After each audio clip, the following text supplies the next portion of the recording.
Odborné učiliště se střední odbornou školou a základní škola Tomáše Garrigua v Sušici. Ve spolupráci s žáky učebních oborů kadeřník jsme si připravili módní přehlídku ve stylu 60. let a v závěru malé umělecké překvapení. 60. léta 20. století nám, co se týče módy, přinesla různé trendy a styly. Byli to například Beatles, kteří měli obrovský vliv na módu. Mladí muži tak často volili nejen podobné střihy modelů oblečení, ale také střih vlasů. Designéři se soustředili na barvy a tóny, menší důraz kladli na módní doplňky. Oblečení bylo charakteristické pro své výrazné barvy a nerovnoměrné vzory. A tímto jsem shrnul vše potřebné a tak vám přeji příjemnou zábavu a třeba i inspiraci.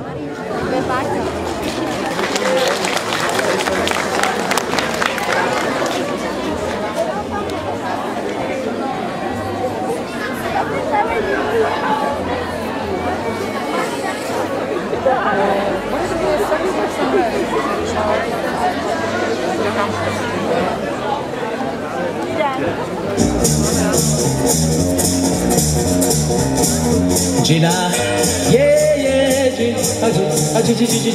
Gina, oh, Gina, jména jí doma dávají, já však potají ří a říkat budu vždycky jenom Gina. Já to vím, že tohle není zrovna české jméno. Snad bych jí měl přece jenom říkat Magdaléno. Světice z jižní ulice, jenomže já Ginu mám rád. Magdaléna chodí do školy, Gina dá pusu ve staní. Magdaléna píše úkoly, Gině spat měsíc do dlaní. Magdaléna doma uklízí, Gina zná twist a medizm. Magdaléna kávu nabízí a Gina. Tak to byla krásná kolekce, kuntíkovaná kolekce. A ty vlasy. A teď jdeme, Honzo, trošku do léta. Je to světlejšího. Ano, takové jarký tóny, letní. Doma dávají, já však potají ří. Ta lehká společenská móda, ano, velmi elegantní. Já to vím, že tohle není zrovna české jméno. Závěrečné defilé, ten série. Magdaléno, světice, Pirky, tady převládá Honzo. Ano, vždy moderní barva. Tímto odstínem se nemůže zkazit žádná sezóna.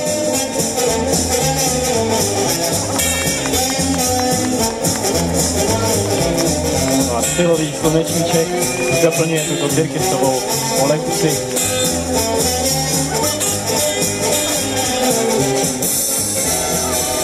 Představuje se nám agresivní červená. Ano, deštník tak potřebovali spíše včera, ale tento model doplňuje naprosto dokonale.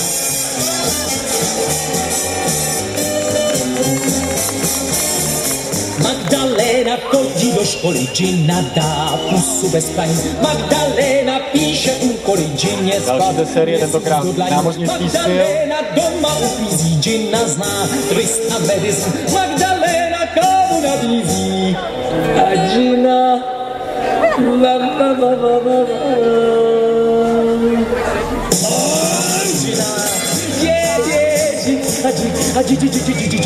Přesouváme se do oblasti společenských šatů. Tady bych se našel já, Honzo. Krásné brýle, krátká kravata. potají ří a říkat budu vždycky jenom Gina. Pro každou příležitost. Já to vím, že tohle není zrovna české jméno. Krásná, bílá, liliová. Magdaléno, světice z jižní ulice, jenomže já Ginu mám rád. Já Ginu mám rád. Já Ginu mám rád. Můžeme obdivovat šatové kreace a krásné účesy.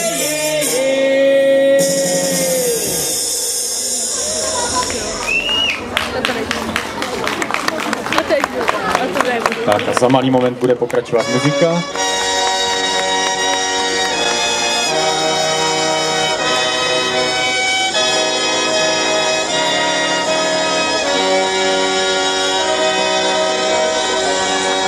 Honzo, já tyhle účesy obdivuju, to je prostě nádhera. Já žasnu, kolik vlastně už jsme jich měli možnost vidět a kolik jich ještě uvidíme. Já totiž jak stanu, tak vyrazím. Ale tohle, to je prostě paráda. A teplej vítr vám a já k horám dáli, k modrým horám dáli, sluncem, který pálí, tou dobou stádo hnal. Jo, třešně králi, zlatý třešně králi, Oblečení s růžovým akcentem, velmi vkusné. Tam, jak je ta skála, ta velká bílá skála, tak tam vám holka stála a půra podpora. A moc velká podpora ze strany publika. Pozor, můžeme vidět Cčka se vrací do módy. Tentokrát jako modní doplňky, náušnice, náhrdelník. Cčka si pamatuju i já, ale moc mi to nešlo. A pozor, já vidím ty Cčka, že jsou dokonce i součástí účesu. To je opravdu obdivuhodné.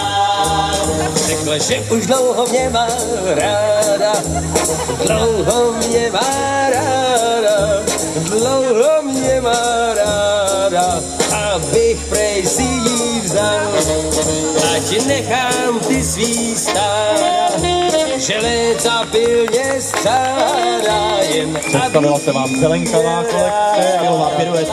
Ano, závěr. jako král.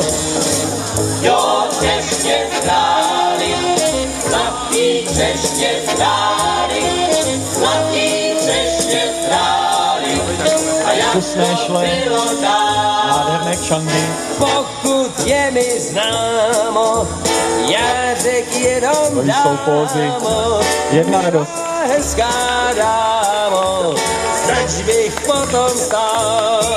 Byly to krásné roky. Ty můj typ nejsi, Pozor, ryze pánská kolekce s velmi výstředním účesem, ovšem skvěle doplňujícím ten oblek, ano, moc hezké. jo, třešně králi, zlatý třešně králi, zlatý třešně králi, a jak to bylo tam, Opět taková lehká jarní a letní móda do těch teplejších dnů. třešně zráli, modrý hory v dáli, teplej vítr vál, a já od tý skály, od tý bílý skály, slunci, který pálí za Oblečení pro aktivní činnost, sportovní aktivity.